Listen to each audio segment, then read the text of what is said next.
record, it was flashing blue when Gordy was talking. Yeah. For instance, maybe, I don't know. All right, when we start, before we start, I'd like you to spell your name. Maybe Logan. All right, now go ahead and start. Oh, we're not rolling yet. Bob's going to take this first. Oh, okay.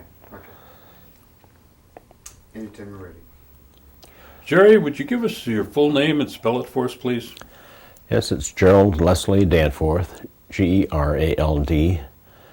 Leslie is Leslie, Danforth. My birth date is December 24th, 1946. December 24th? December 24th. Ah, Christmas. Yeah. Christmas Eve, huh? Yeah, what a package. And where were you born? Right here in Oneida, in a hospital in Green Bay. Okay. And give us the name of your parents with your mother's maiden name. Eva Mae Schuyler and Leslie John Danforth. And do you remember your grandparents? Yeah, I remember on my mother's side, my grandfather Jim and my grandmother. What's their names? Jim Schuyler was my grandfather, my mother's dad, and Hattie Schuyler. And what was her maiden name? Moore. She was a Moore. Okay. And what about your grandparents on your father's side? And I vaguely remember my grandfather, John Danforth. He died at a pretty young age when I was an infant, or a toddler, I guess. My grandmother, however, Amy Skinador Danforth, we lived right next door. Where we lived was right between the two grandparents, so we are interacting probably on a daily basis. Okay.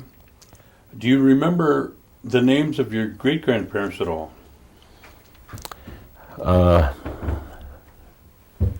My great-grandfather on the Danforth side was Jones Danforth. I don't know my great-grandmother.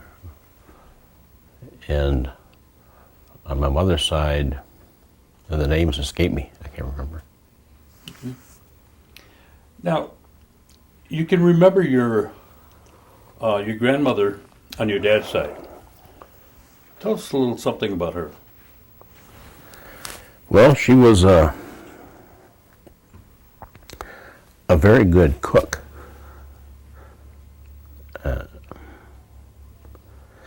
And a baker. I can remember she took care of us often, when because both my parents worked when we were young, elementary school age. And so she would do the baking sort of things during the course of a day. And of course, we'd come home from school trying to explore and find out what was baked during the course of that day. And one instance I remember, it's kind of funny, she had made cookies this particular day. So after school, she must have told my sister not to tell my brother and I, because we were both in school. And it was about a mile from where we lived, where we walked to and from school. So as we're coming home from school that afternoon, my sister comes running down the road. She's probably about 4 or 5 years old at the time. And she starts hollering out, "Grandma didn't bake cookies today." But yeah, so that was pretty interesting. And she was my grandmother Amy went to school at Hampton, Virginia, and I suppose that's where she had learned some of the things about that kind of cooking and a few other things about things that she enjoyed doing. But she was always a very kind person who would figure out ways of discipline, kind of without it being discipline.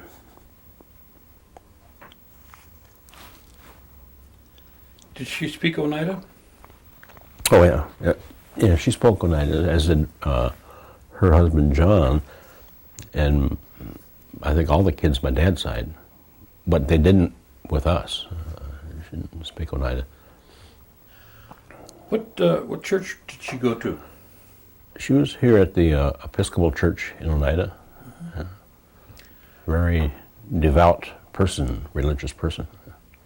What did they have running water and electric lights at the time? No, that was I can't recall the years, but it was during all my elementary school years where our water came from a well out back, a hand pump, and lighting was from kerosene lamps. And I mean, that was her and her family, and ours too was until probably I started going to high school, I think, when we first, in the house we lived in, where we had running water and indoor plumbing and electricity. I think that all came about the same time frame, roughly. Now, was your grandmother, did she have any hobbies or things that you can remember that she did in the community? I know she would travel a lot with my mother. My mother's job at the time used to take her up to Bowler and I think Menominee and other parts of other reservations periodically in the state. My grandmother would go along during the course of a day and visit with people whom she knew from those communities. Hobbies specifically, I really can't say if she had a hobby. I know that she regular housework and baking and those sort of things that you would consider household day-to-day chores seemed to be her hobby. She worked out too. She worked for some families in Green Bay doing general house cleaning, as did many Oneida women back in that period of time. Did she ever talk about her experience at Hampton? No, she never did. No, she, not that I can recall, not with me, that I can remember specifically. What type of occupation was your grandfather? I can only recall what I've been told. I know that he worked cranberry marshes as a young man. He worked doing crop raising in the area here, haying and wheat type of thing, working for his own land, but on his own land, but also working for other farms in the area. And I don't know, it seems to me that he also did some work, lumberjacking work, but the one primary job, as I recall, was working the cranberry marshes. How big of area did he have for his homestead? Is he a new dealer? Is that what they call it? Yeah, I believe, that was the property there, and it was about 50, either 40 or 50 acres, right in where what is now Ranch Road and County Highway H. That rectangular, it would have been a rectangular piece of property there. Those are most recent. They had lived in other parts of the reservation, but that was the area where they last resided. Who are some of your neighbors there? Well, as mentioned earlier, my grandmother Amy was on one side and my grandparents Jim and Hattie on the other side. And then right next, across the road from my grandfather Schuyler's home was Clayton and Arletta Cornelius. And then next to them was Arletta's father, Foster Cornelius, who was a good friend of my grandfather. And they would converse regularly. And then further south, on the west side of the road, next to my grandfather's house, was Vernon and Catherine Jordan. And then the house after that was Hank Skenador. And that was it for houses on the west side. I think across from Catherine and Vernon was a non-Oneida family named Kleinschmidt lived there and farmed that parcel of land. And then further down the road from Kleinschmidt's was a horse farmer, or a guy who raised horses and had these trotting horses. And, their name escapes me, and I think it was Milburn. Milburn, yeah, Milburn. And then after them, there were a family named Hussons, I think, moved in there. They also raised horses. Yeah. And then on the very end of the County H, just before you get to the intersection of Fish Creek, was a guy by the name of Pouch. I can't remember. It seems like there were two brothers there. I can't recall. The name Austin rings a bell, but I believe there were two brothers. Their name was Pouch, and they had horses. They had work horses there, and would do different jobs here and there. So that was our neighbors on the south end. And there was a farm right at the corner of H, which is buildings are still there, but I don't think they farm it. But that was a family by the name of Osmond lived at that farm. And then further north on that same side of the road was Ira Cornelius. And across the road going north was Baptist Stevens and his family. And there was Bob Schuyler and his family after that. Across the road on the west side was Letras and Leland Paulus. And other families, but those were our immediate neighbors that we Approximately how many families would you guess there'd be? About 20? if that, yeah, but in that neighborhood. Okay. Yeah. I just wanted to get that set because right now, Oh, right now it's huge. I'm not sure how many are there. we'll come back to that. All right, let's talk about your grandparents on your mother's side. Yeah, Tell us about your grandfather.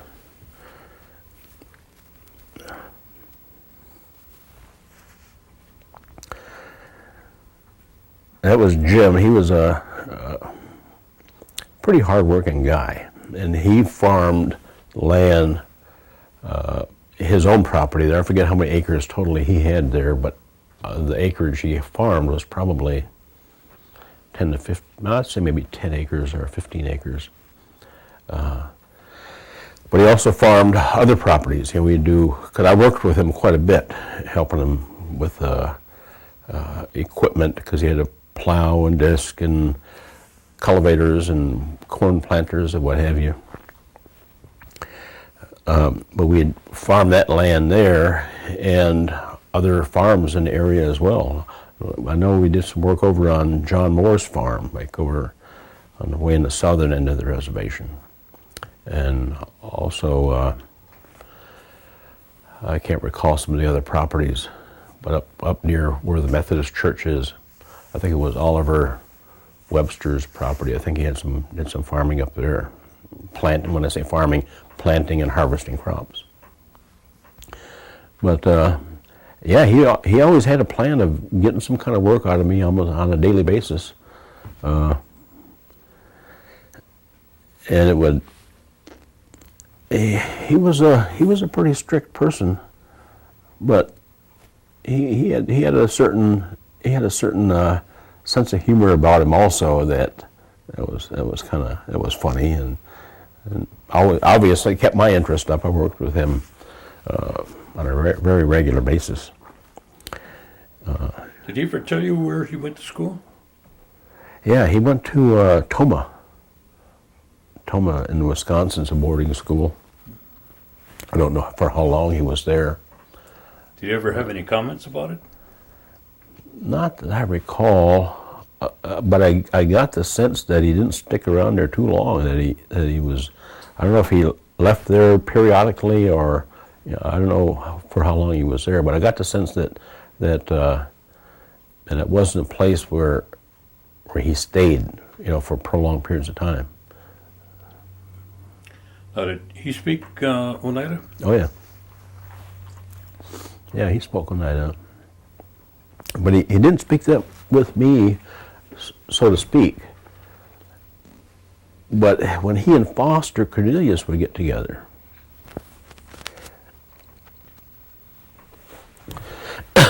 they would speak Oneida regularly, and I could tell generally about the topics that they were talking about because they had to intermingle certain English words into them to make their points. And I could tell when they were talking about me. I remember knowing, I can't remember which one was saying to the other,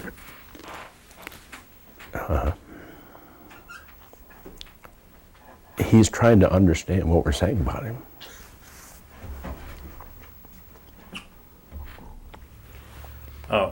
What about your grandmother? Tell me a little bit something about her. Let me take a short break here. Sure. Okay, go ahead, Gordon. Okay, we were talking about your grandfather. Can we switch to Grandma now? Yeah, my grandmother, Story about her, or just, Hattie, was, she seemed to me, I mean, just her stature alone, she seemed like a very tall person. And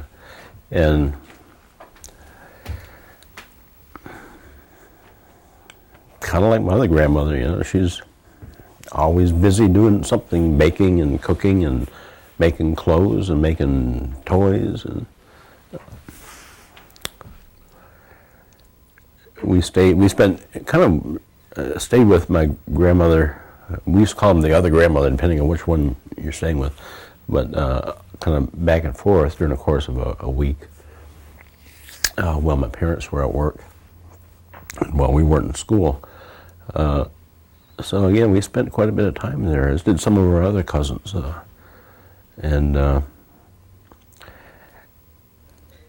My grandmother Hattie was always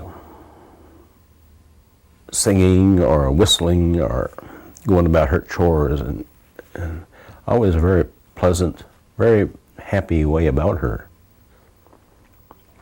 And also a very devout Christian person in her religious beliefs. and what church she attend? The Methodist Church, yeah. Okay. She was a Sunday school teacher and always doing something with the church, you know, and I'd help them, both her and my grandfather, doing cleaning of the church on the weekends or during the course of a week, general maintenance and cleaning. She's an avid gardener, both of flowers and vegetables and fruits. So that's just something, I mean, during the course of the year, it's always some sort of high-level activity associated with making food or raising fruits and vegetables or harvesting them or canning them. And the cycle goes around, eating them. And Did she ever tell you what type of educational background she had? No, I don't recall that was ever part of our conversation.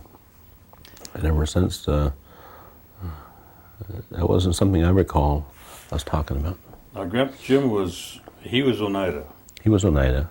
and Grandma Skyler was German. And she's part Stockbridge, not Stock, Brotherton. Brotherton, she said she was part Brotherton, and I don't recall the rest. Did she ever talk about her side of the family to you? No, not really. I mean, generally speaking, we'd visit or be visited by some of her sisters, you know, Aunt Jenny. I remember her and her husband Isaiah would be there regularly. And her other sister, right down there on, I can't remember her name now, right down there on my Chicago corners. Was it Aunt Ellen? Or? Ellen, yeah, Aunt Ellen. And of course her brother John and her other brothers, Sim more. So there was, I think, quite a bit of interaction and social visits, with those family members. All right, let's talk about your mother and dad. Let's talk about your dad first.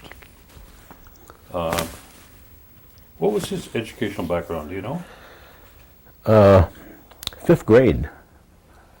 I think he went as far as the fifth grade. And where did he go to school? The last school I remember was right there at Chicago Corners. I think he went to, for a while, earlier years, he went to a Catholic school. I don't know if it was St. Joseph's or one of the Catholic schools in the area in Oneida here. But I think his last school days were at Chicago Corners. And then from there, I think what he did in those early years, I'm not quite sure. I know he was involved and joined the CC camp groups during that area. I forget when it was, perhaps the 30s. And how many brothers and sisters did he have? Let's see, Carl was his oldest brother, then it was him, and then Donald and Guy were younger brothers. And then he had a sister, Grace, who died relatively young. The oldest, I can't remember if Verna was older than Carl or not. I think Verna was the oldest, actually, in the family.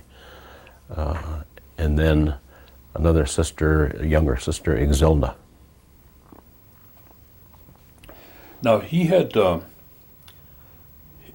don't know if all his brothers, but I know some of his brothers were in the service for a period of time. Is that correct? Yeah, all his brothers were. My dad was in the Army. His brother Carl was in the Army as well. And then Donald was in the Army. He was a career Army guy for 20 plus years. And Guy started off in the Navy and then transferred to the Air Force, and he was a 20 plus year Air Force retiree. And your dad was in what period of time? He was in during World War II, and then I think shortly after that got out. Did he go overseas? Oh yeah. Mm-hmm. No. And what kind of work did he do after he came back? I know he did some work with road construction in different parts of the country, in and around the area, and I think I know for a while they had jobs over there near in Kiel, where they're doing the curb and gutter part of the road construction. I remember him talking about that. I think he did work in the area on different farms, like some of the names I recall was this farm, Bischoff's in Black Creek, I think it was. There was a... Bischoff? Yeah, Bischoff. There was a Wheatley's, and I don't recall what Wheatley's all did, but it seemed like it was harvesting of different types of crops, horseradish or sugar beets and stuff like that. Mm-hmm.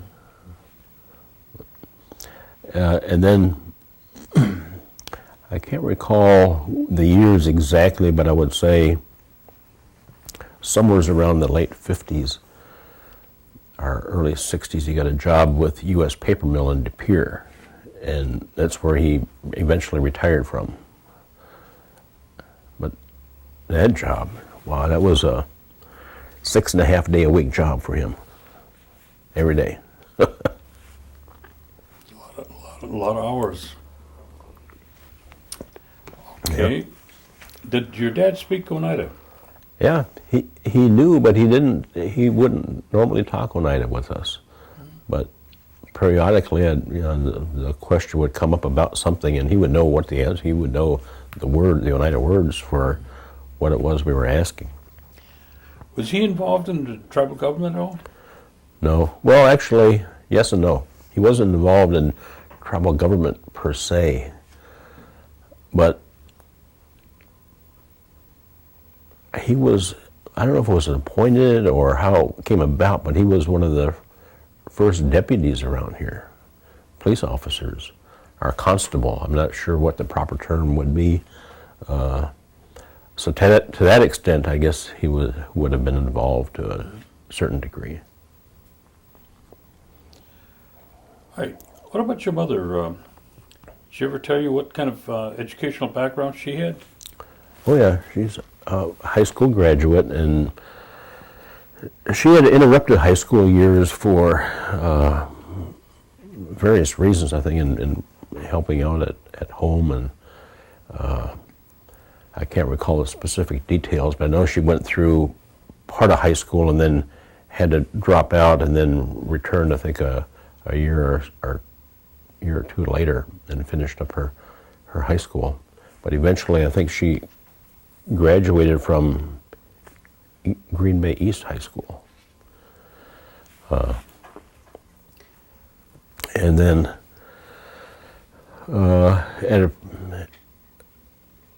I guess that's about the extent of her, like elementary and high school training. She didn't go on to college. I think she took some various courses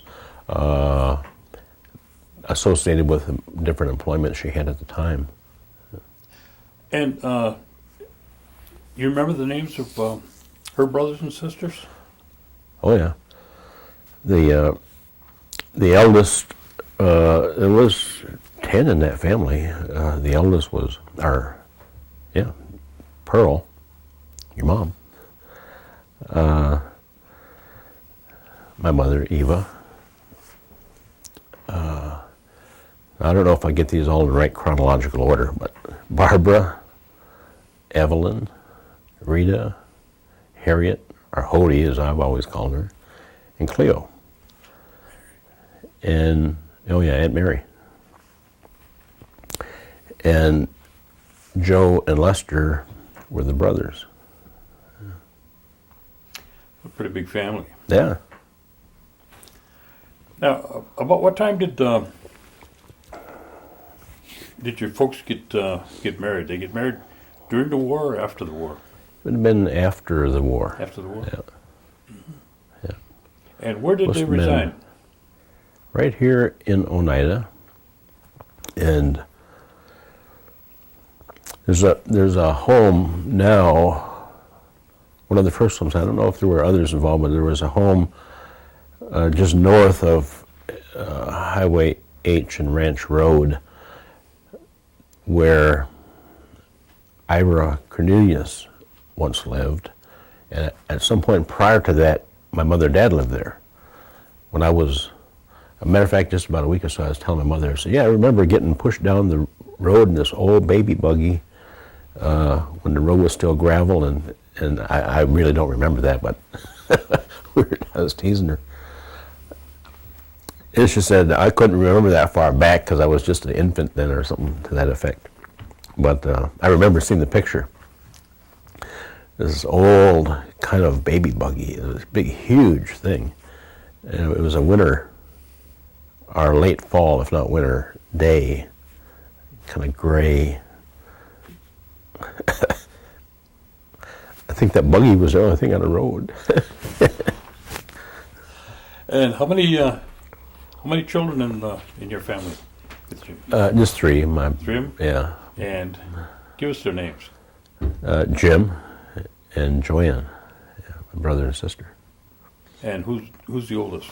I'm the oldest. See? And then Jim, he's just a year and a month or so younger than me, and then there's a couple of years between him and my sister. All right. What were your responsibilities at home when you were small? Oh, it was all kinds of responsibilities, from house chores, cleaning up the home, and doing dishes, and clearing the table, setting the table, cutting the grass, and planting gardens, weeding gardens, and various chores that might come up. Anytime we wanted to go swimming, my mother used to find various odds and ends for us to do to delay that course of action. She would always need one day I remember we were going to go swimming down to one of the creeks here. The water was, probably 2.5 feet deep. But I know she had this phobia about swimming and possibly drowning. So in order to, I sensed this, she didn't say it that way, but she needed a clothesline pole. So I think it ended up cutting about 6 little trees to make a clothesline pole, all of which took maybe a course of a couple of hours. So I presume her plot was to delay us long enough by the time we had walked to the creek, it would be time to come home. Where did, or what was a typical Sunday like at home? Get ready for church, and that took up most of the morning. Going to church, coming back, and a huge meal. Hey, tell me what a typical Christmas would be like. Probably no different than what it is now. The gifts are a little more elaborate, and the trees, the combination is a little, different. But it was same type of thing. There was a surprise and gift openings that would occur. Depends. Sometimes we'd discover those things early or late at night, so we'd be up early in the morning, like at 1 minute after midnight. But it was the typical surprise of, Santa Claus was here, and even when we grew to the point where we didn't really think there was a Santa Claus, we acknowledged that we thought there really was. Did you go hoyaning at all? Oh yeah, we'd go hoyaning on New Year's Day, and I can't remember. We would hit the general neighborhood of what I described earlier, typically. And I guess of all the different things we would get hoyaning, the one most I recall most distinctly was Marina Smith, right around the corner, would have these square donuts for hoyan. Instead of the donut with a hole in it, it was a square kind of a donut. Yeah, it's kind of neat.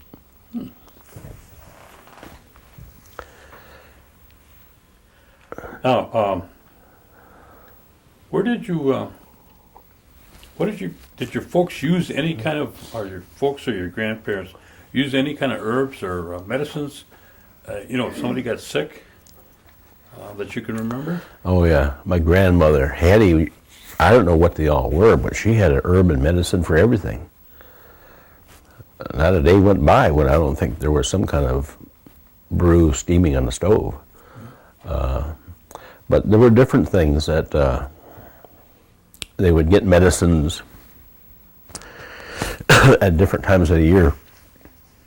One was a medicine, most common, I think, very common in the area, was number 6 medicine. I forget the proper name of it, but it's got a purple flower to it, and it's a good medicine for multiple type of things. But primarily, like you get a stomach ailment or fevers, that number 6 tea is good. But she had these other medicines, 2 poultice type of medicines that she had put in a hot kind of one was called, I think, a mustard poultice. I can't recall what else would be in there, but these hot cloths they'd put on if you had a cold or flu symptoms, they'd put this on your chest.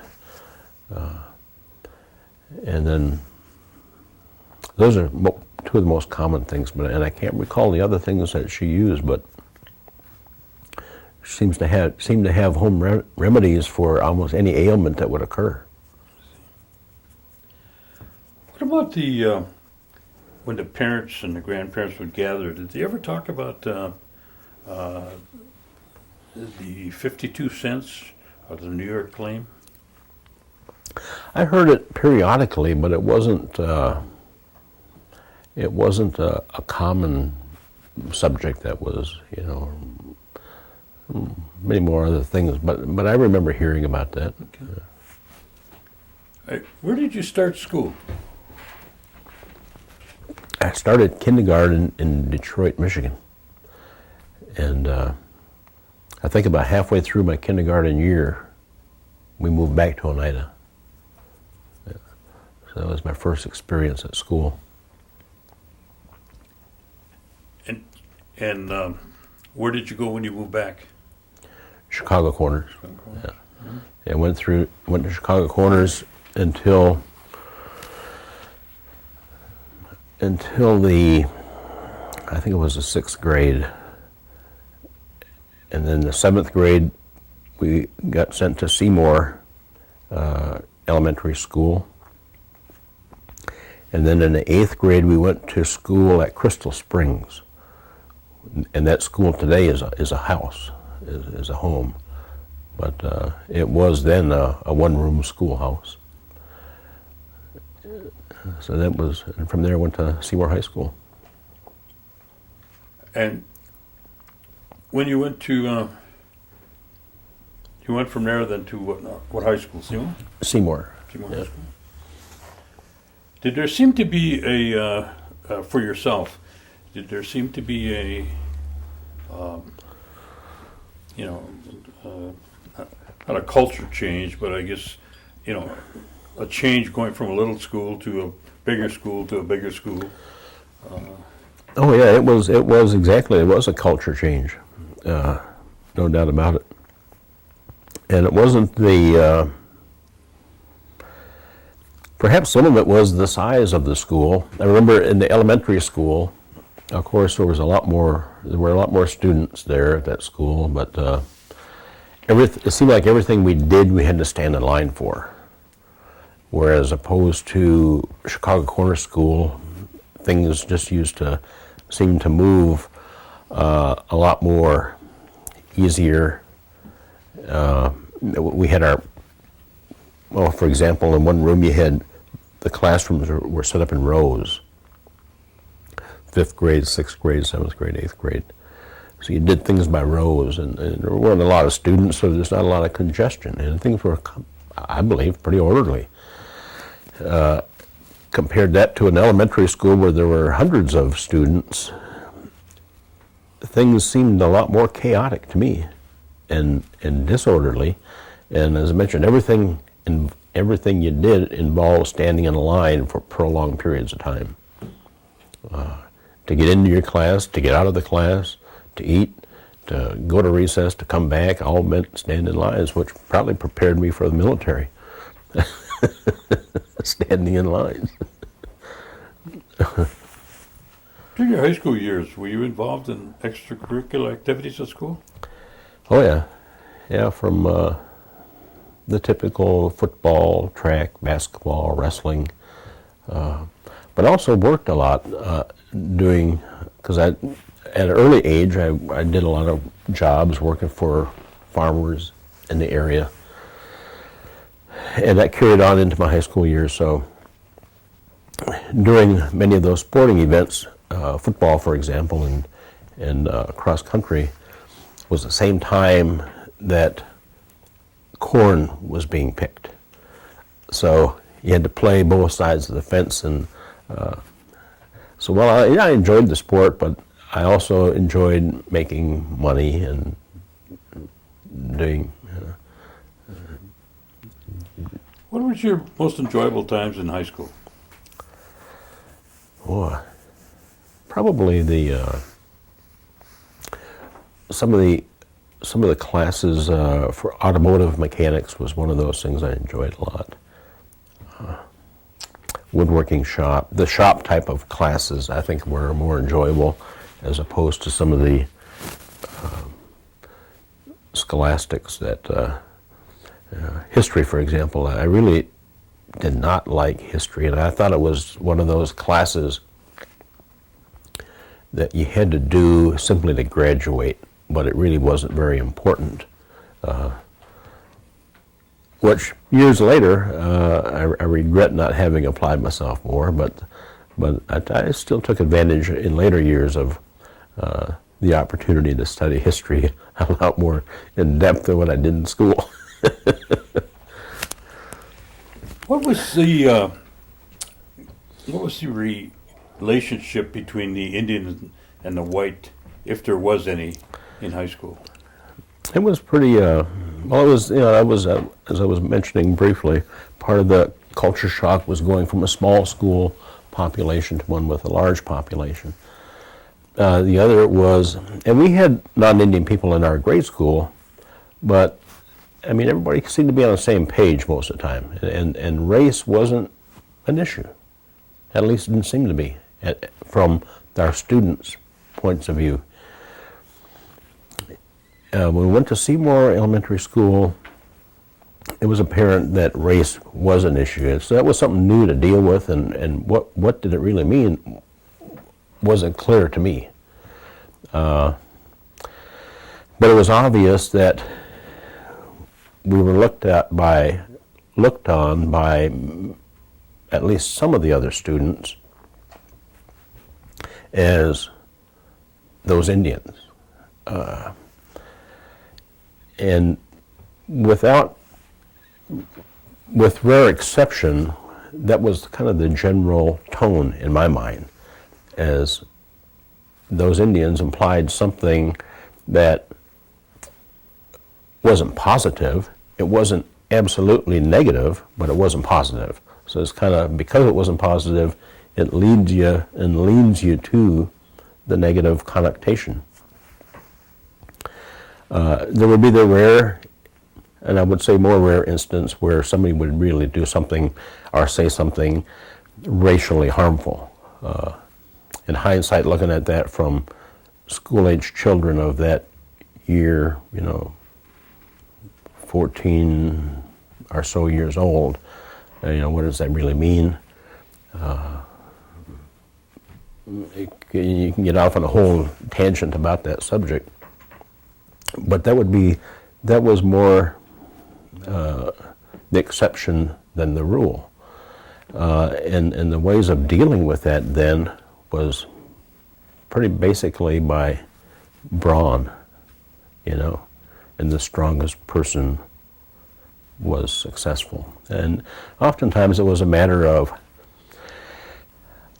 intimidating somebody into not being harmful in that way. And you did what you had to do to kind of set the playing field level, and that's how that era of my elementary school was, and kind of how the high school years were. When you finished high school, what did you do? I went into the Navy. Well, actually, I joined the Navy Reserves while I was still in high school. I turned 17 during my junior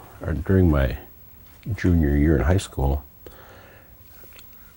And so during the summer break, between the junior and senior years, I joined the Navy Reserves. And so right after high school, I went on active duty as a reservist. And then following that active duty, within several weeks, within a month, I had joined the regular Navy. Going into the Navy, overall, did you experience the same kind of relationship in the different cultures as you did in high school, or was that a different? It was very different. My first experiences were that there were differences. I mean, you could tell instantly there were differences, and there were racial differences. But then, this is back in 1965, the differences then primarily centered around the black persons and the white persons. And I felt like kind of out of the loop of either one. But the the white community there wanted to look at the Indians. Well, you're part of us. Kind of speaking, I says, really, I don't really feel like I am. And I think the different black sailors that I knew, that they didn't look at me with difference one way or the other. But I know I felt very comfortable being friends with black sailors or white sailors, either one. But I did see a distinct and a kind of a surprising, it was, I don't want to say alarming, but it was very surprising that there was a huge difference between the white and the black. I mean, you learn things, in social studies of the differences with regard to race, and at that time, that was the era where a lot of riots, riots were occurring in Detroit, and New Jersey, and California, race riots, type of things. But the general view was not viewed upon, to me as an Indian person, as what I experienced in my high school. It was very different. It was almost like a burden was lifted. How many years did you serve? 30 years. How many? Yeah, 30. 30. Yeah. And when did you make your determination that you were going to be a lifer? Approximately. I don't know if I knew that after approaching the end of my first enlistment, Which was? which is 1968. And how many years? I had 4. 4? Yeah, 4 years in then. And I was still of the mindset I was going to get out and come back to Oneida, go back to school, and that was the general train of thought I had then. There was a chief, this chief was an Italian chief. I can't remember his name, but he had been constantly trying to get me to re-enlist. And I'm like, no. And we just came back from Italy, or no, Spain. We had been in Spain for quite a long period of time. We got back to the States. I was in Charleston, South Carolina. And then the policies were, for example, at Christmas time, a lot of people take vacation or leave, as we call it in the military. Well, persons who were married got kind of head of the line privileges for leave periods. Well, the same thing would occur when you came back off of a deployment from overseas, as those persons who were married would get the privileged time off, and the single persons kind of had to wait until those folks got back and you could take your leave. And I just felt like that wasn't really fair. So as this chief I had requested, I think, 10 days. And my request come back disapproved. So the chief says, as he's trying to get me to re-enlist, he says, well, he's wanting to know why I'm not re-enlisting. I said, well, here's just one reason. That's not the only reason, but here's an example. And he says, well, I'll tell you what, he says, you put a request in for 30 days leave. I'm like, I only want 10. So anyhow, I make a long story short, I put the request in, and it comes back approved. So he says, here's the deal. He says, you tell me you're going to get out, you're going to go home, you're going to go back to school, you're going to get a job. I said, okay. He said, I'll get you your 30 days leave. He says, you go home. He says, in 2 weeks, give me a call, let me know how you're making out, either getting back in school or getting the job. He says, I said, okay. So I go home. Of course, I had other interests then too, and I did try to pursue job opportunities, and I just sensed that, one of the things was application on all the paper mills in the area, because at that time, that was like the stable job market in this region. But I just knew that the opportunities of getting in there wasn't They weren't that great. So 2 weeks later, I called the chief back and said, okay, I'll take Italy. Because he had held these three, one was a assignment in Spain, another one Sicily, and the third was Italy. So I decided then to re-enlist. At that time, I still wasn't necessarily committed to a full career, but I was re-enlisting for another 6 years. And within about 2 weeks, I was on my way to Italy. So that began that second part of a 30-year tour. When did you start a family? In 1970, my daughter actually was born in 1974. But when I got married, my wife had 2 children already, Paul and Steve. So we had an instant family. Yeah. Must have been kind of difficult, or were you on shore as opposed to sea duty then? Well, I was ashore then. I was overseas in Italy, but right at that same time, I got my orders to leave from Italy, and I was on my way to Vietnam. Yeah. So yeah, that wasn't. But that was a kind of, in the military, in the Navy, that was just the way things were. So that wasn't unusual to have to be separated from your family for long periods of time. I mean, then it wasn't unusual to be separated, like, your tour duty in Vietnam was a year. So normally your separation would be for maybe 6 months at a time for some regular deployments aboard a ship. But the type of duty that I was going to wasn't aboard a ship, it was in what they call in-country duty. Well, in your 30-year career with the Navy, what were some of the things that stand out the most in your mind in reference to, your experiences? Over the period of time. Mm-hmm. Anything that you want to share?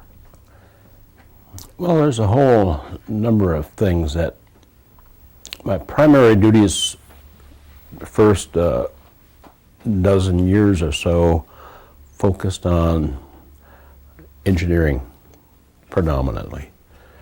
That involved a lot of time on ships, of a multiple type of ships, everything from one instance is a little 32-foot patrol boat to the more larger ships of for example, a submarine tender, which is a repair type of ship. Another one, a destroyer escort, medium-sized ship. But most of all that I did then involved maintaining, repairing, operating, engineering systems aboard those ships. And of course, travel. I mean, every 2 to 3 years, you're relocating someplace hugely different from what you might have been accustomed to. So some of the constant things are the systems you work in. Some of the different things are the communities that you go to. So those were experiences that I think helped me adjust to working with people from all over the world, not just, within the United States, because we had, many different ethnic groups in the Navy that make up the Navy. People from all walks of life, from wealthy to poor to intermediate, social and lifestyles. So I think that with the type of training you receive in the military, it helps you prepare and helps you learn how to deal with some of those differences. By the virtue of living on a ship where you don't have your own space a lot, you have to figure out how to live with those differences. And so a lot of those differences are cultural differences, religious differences, social differences, and so on. So I think that, by and large, that has conditioned me and helped me to deal with things, generally speaking. Well, how big a family did you have then? You had two from your wife's previous marriage, and then you had Yeah, 4 children. 4 children? Yep. Yeah, and give us their names. Yeah, Paul is the eldest, Steve is the next, and then Tanya is the only girl. Jay, or Gerald Jr., and Patrick, and Thomas. And Thomas was, he died in, No, sir.